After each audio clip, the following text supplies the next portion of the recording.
So what do you call yourself? Welcome to the LaTangela Show. Hey. Hey, what can I do for you this fine day? This is your destiny. Hot, hot, hot. Right now. Welcome to the LaTangela Show.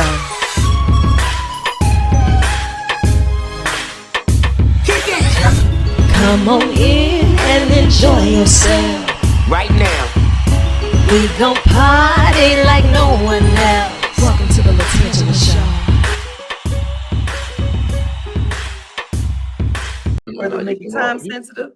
You can roll. You can roll. All right, good. Let's do it. You're ready. Welcome back to yet another episode of the LaTangela Show podcast. You know, it does my heart well to have none other than the legendary Mr. Curtis in the hot seat on the tan line. I'm just glad to see that you still got time for the look, people. You know what I mean? I always got time for you. There ain't no question. There ain't no little people. Anytime you can get a chance to talk to anybody, that's a big scene. So I appreciate it very much. And I noticed that every time you show up, you do it in the spirit of excellence and you're always in motion. Being that you've been such a mogul and a giant in this industry, what's kept you motivated to keep paving that path? Well, I think that, it's people like yourself that, when I do interviews with folks, it's just the energy you bring to the table brings the energy to me. And so it allows me to express how I feel in the directions I want to try certain things. And also helps me enlighten people on what I think could be some different thinking in the way they look at certain things. And in my space right now is HBCU schools. So I'm trying to do a lot of the enlightenment in that area to try to educate people on the value, the history, and why it makes sense to attend an HBCU school.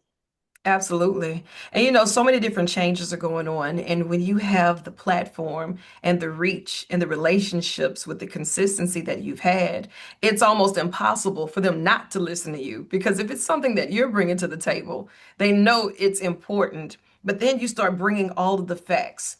For the space of HBCUs, why is it that you wanted to highlight that culture and show in such a space where it could get cloudy that we need more clarity?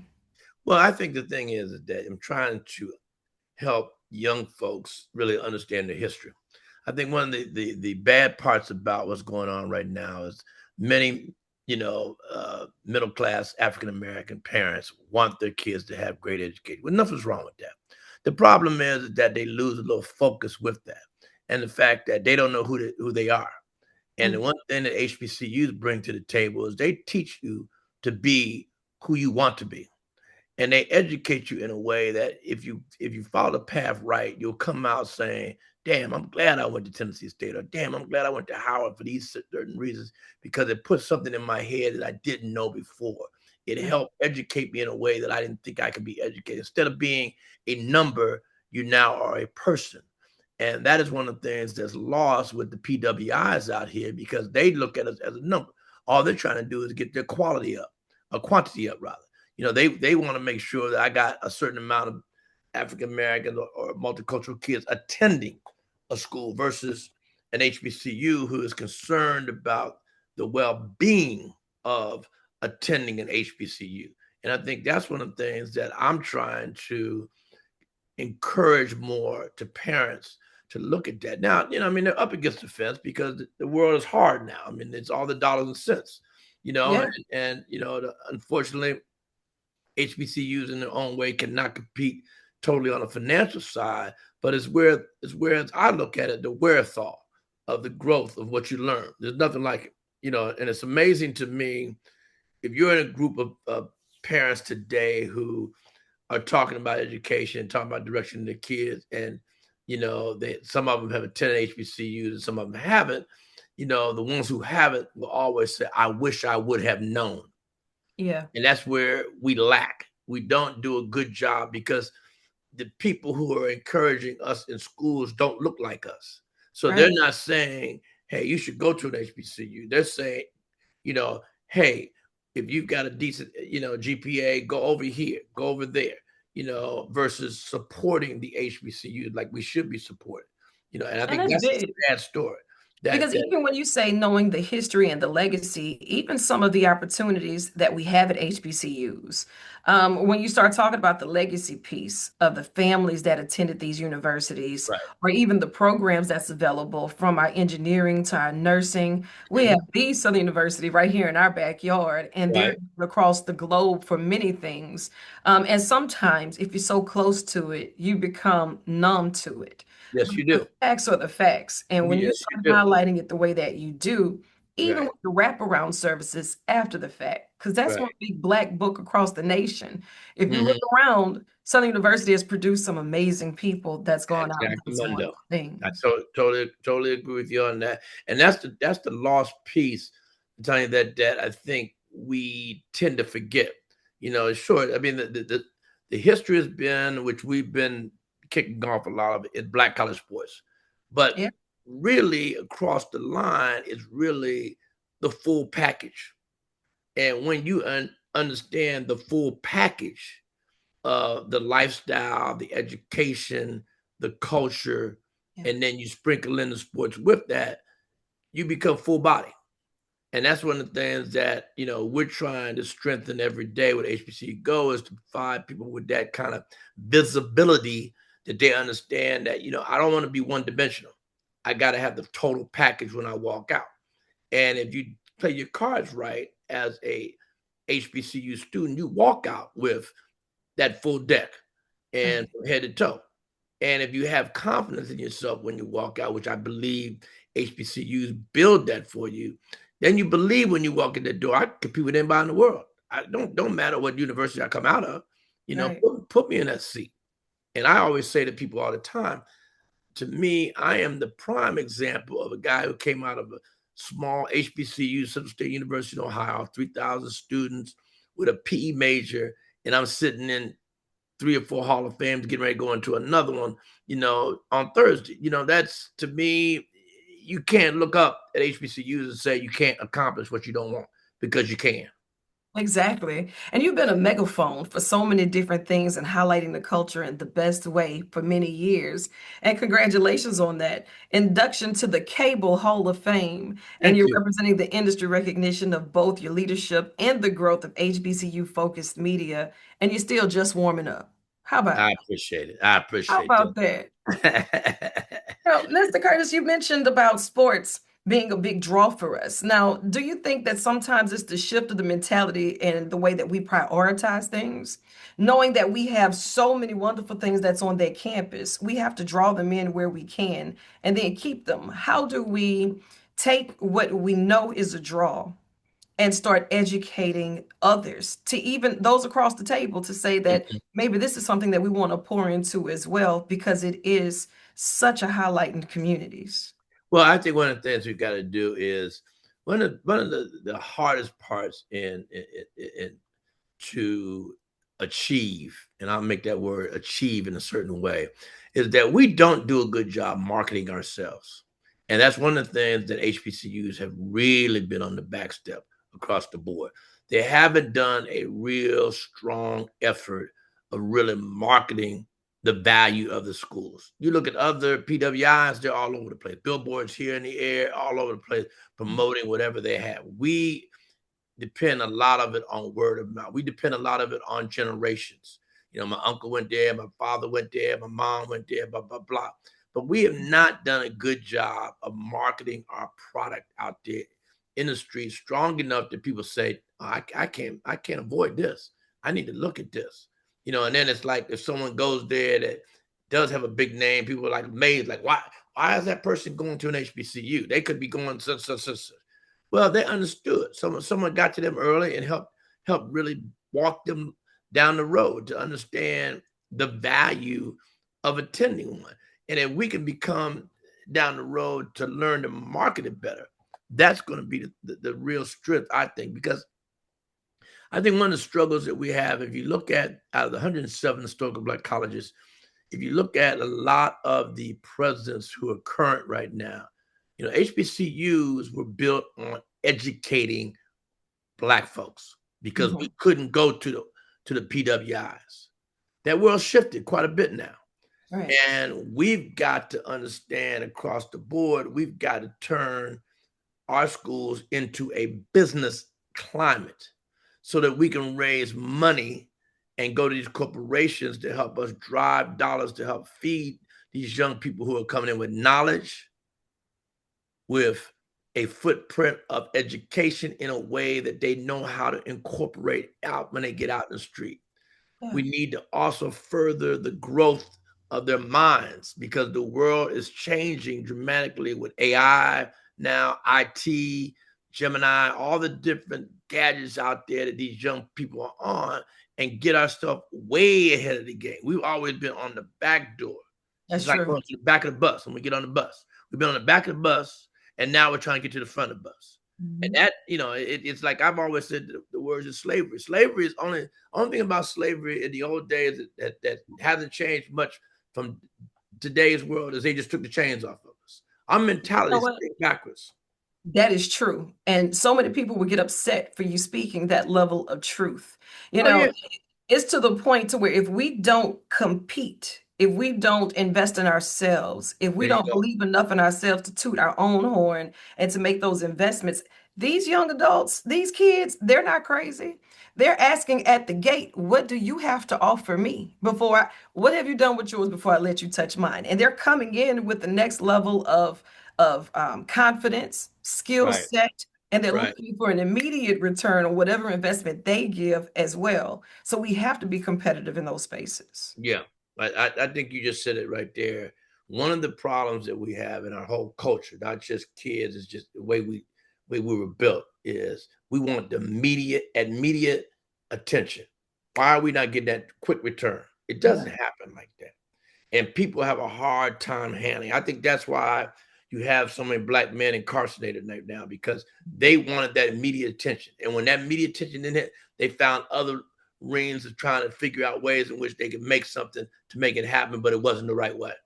And it cost them now jail time because they went another way when you can look at I would put my finger on it. You could go into a jail today, and there are so many young black men who are educated and have a good mind, but got turned in the wrong way because they right. didn't get that immediate response that they were looking for. So they said, you know what? I'm gonna turn my head this way and go this route, knowing that it may cost them, but they were going that route because they saw some claim to fame. And that was the only reason they did it. And it That's true. cost them, at the end of the day. And that's the sad point about our culture because we don't understand that and my father taught me something really when I was young to maybe wake up. He said, always remember one thing, son. He said, don't look at the long run, look at the short run. Because the short run is going to help you grow. The long run, you think you're there, but you're not. Okay. The short run is going to smack you in the face. And then you're going to say to yourself, hey, you know what? This ain't going the right way that I think I go. I need to pivot and go the way I should go. And that's where we get caught. We get caught in a lot of that. I never thought of it that way. Look Yeah. at the short run, not that long run. Yeah. Not that long. Not That's that good long.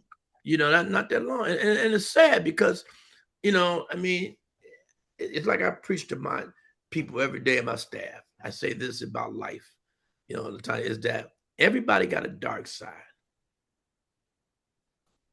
Some people can hold on to it. Some people can't. That's why news is news today. Yeah. It's because there's some dark side out there to somebody. Mhm. And you just say, dang, I saw her the other day. She didn't look like that. Now, what happened? What happened? What That's was the the story. breaking point? What was it that talked you off the ledge or That's the over story of the ledge? life. That's the story of life. That's the Mhm. story that people don't understand. And then you just sit there and you're twisted in your mind thinking, well, that could have been me. And we're all just one bad decision away. Bottom line. You Yeah. said the magic word. That's the magic word right there. You highlight all of the great things that we have to offer, especially in our community with the wraparound services of HBCUs and even the things that's a big pull for us right now. Last year, you were on the yard, crossed the hump for Southern University's homecoming with HBCU Go. I Mhm. encourage y'all to make another field trip this year to the yard. We made some investments, we made some changes. I don't know if you You've heard done or a good not, thing. but we have the Hall of Famer Marshall Falk. That's our new Yes, indeed. coach. That was a great hire. I Great don't hire. know if you heard or not, but so it's about time that we get to telling those stories, the thought process of even making that happen to continue a legacy Mhm. and to encourage our students and our student athletes, and even beyond the bluff, building some of those programs that you see in the corporations in our areas, like the Curtises of the world, to say, I want to pay it forward. And this is what I've done beyond the sport. This is what I've done beyond the show. And I, Right. I applaud you for that, because that's a decision that you make daily. Well, I think that it goes with the people you have around your circle. And I've been fortunate over my years with a great wife who helped me really understand better who I am, and helped me be a better man and a better father. That's one big contribution she brings to the table. And then I think it's also, it's people like, my executive assistant, Christine Collins, who has always been one that, even though she calls herself being young, but she thinks with the right mindset that you've got to do certain things to us to stay on top of your game. And you need people around you also to kind of slap you around and say, this isn't the way we should go. And here's the reasons why.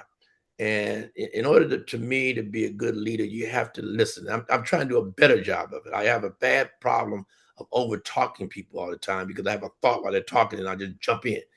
And that's not a good way to communicate at times.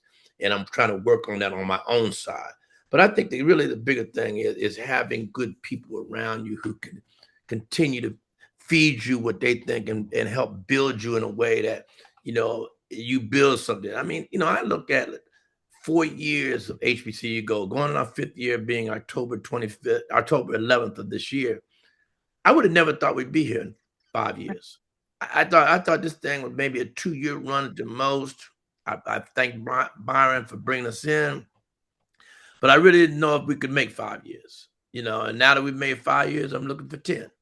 Exactly. Because I think that we've opened, to your point, I think we have made a brand now called HBCU GO TV that, year one, people wondering who we were.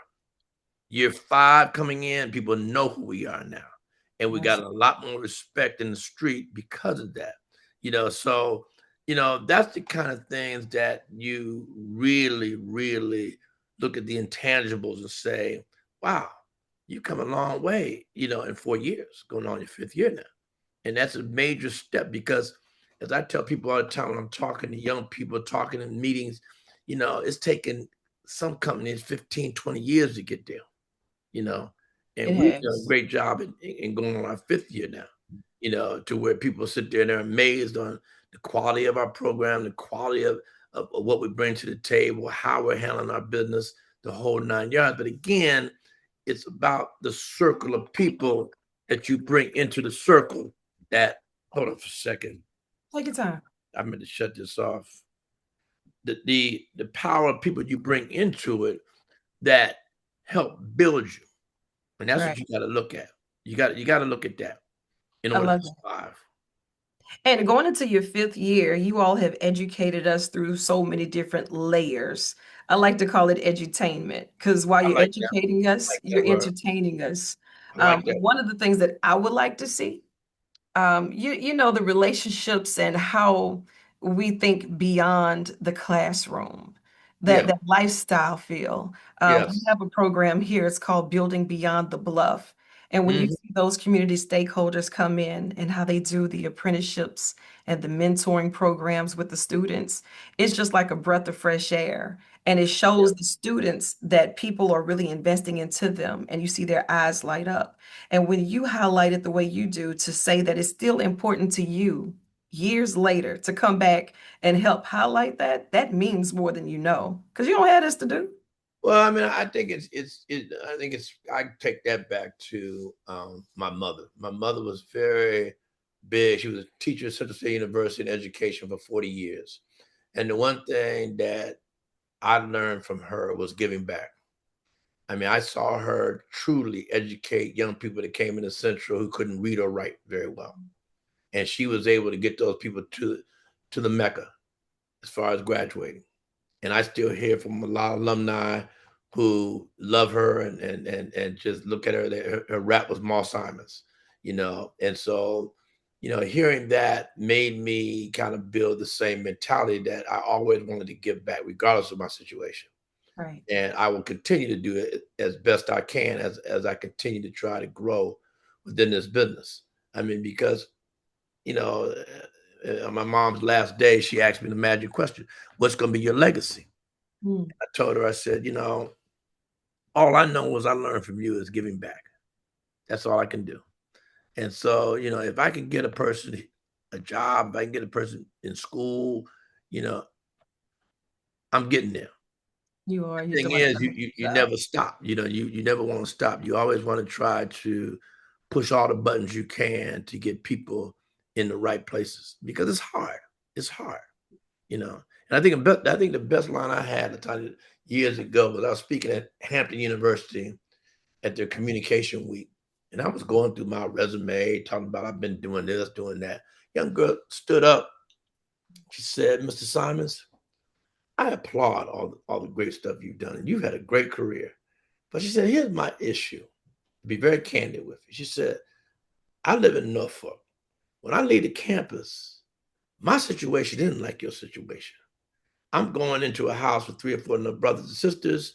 I'm trying to get food on the table. That's what we survive. I'm surviving. What I need to hear from you is, how do I survive out Mm. here?" And that's real. That's Mm. real. It is. That's real, because then you start realizing that Mm. you were blessed. Somebody took your wing, put you under, and said, "Let me show you the way." I was fortunate that people helped show me the way. Not Right. everybody gets that blessing, you know?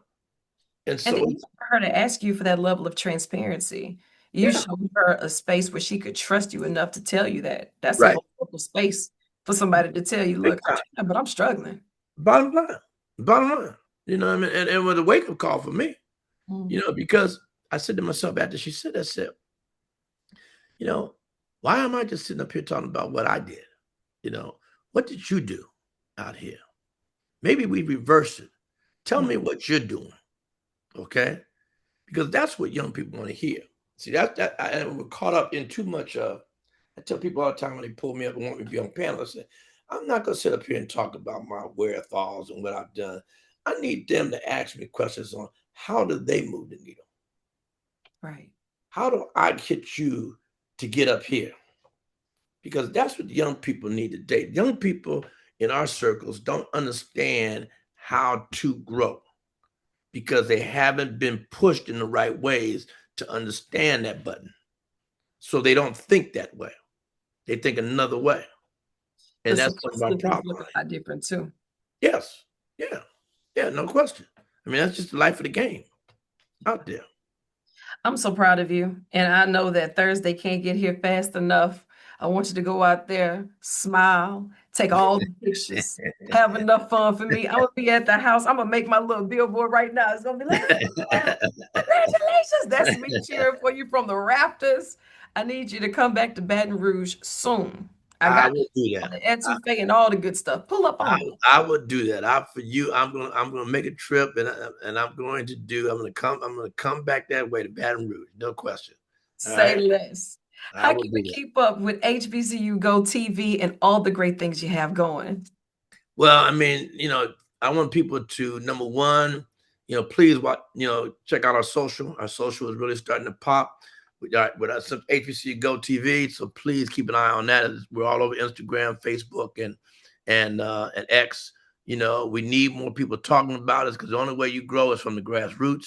So we need everybody, as they're watching it on a day-to-day, somebody needs to be speaking to them about HBCU GO TV. I need them to also be my advocate out here. I need them to talk in a way that they understand what the mission is. Why are we doing what we're doing to try to grow this thing? It isn't about the money. It's about trying to educate people, trying to bring people to the right steps, so that when they walk the steps, they know why they're walking the steps. Because a lot of people walk steps, don't know why. Right. But what HBCU Go brings to the table is we bring that ladder. Every step means something. And when you get to the top of the step, then you know you've accomplished what you need to do. And that's what we're trying to do as we grow the business. We're trying to bring people to the table so that they can climb those steps one by one and say, I've climbed that mountain. Now I'm going to figure out, how do I shape the mountain in a way where it works for me and how I grow in life, because that's what it's all about. Indeed. I'm so proud of you. I know Well, you have more work to do, so I'm gonna let you chase the sun or let the sun chase you. Either way, get after it. I well, I love you, and appreciate there's it. I absolutely nothing you appreciate can it. do about it. You know, I mean, I will consistently never stop chasing that sun. You know, I'm too dark right now. My tan always shows up when I trace the sun, so I have to be careful out there. But I can say one thing: the sun is never too hot for me, and that I will always try to do my best when I'm out there, and try to encourage people to understand, you know, how and when they should be doing what they do. Absolutely. Thank you so much. Well, I want to thank Tasha and Christine because they worked hard to try to get me to you. So They thank you did. very Thank much y'all. Thank you so for the much. opportunity. You know, and keep doing what you're doing. And congratulations on your award. I appreciate it. Congratulations. That's just a reflection of me trying to keep up with you. That's it. Well, keep whatever that second word out of your mouth should be HBCU GO. You got to support him. So you can make sure if you blink once for yes, twice for no. It's a partnership. You stuck with me anyway. I just want There you to you go. know what you're stuck with. There you go. Well, thank you very much, Tanya. Take care. You too. I see y'all soon. Thank All you. right, take care. Bye bye. Bye, y'all.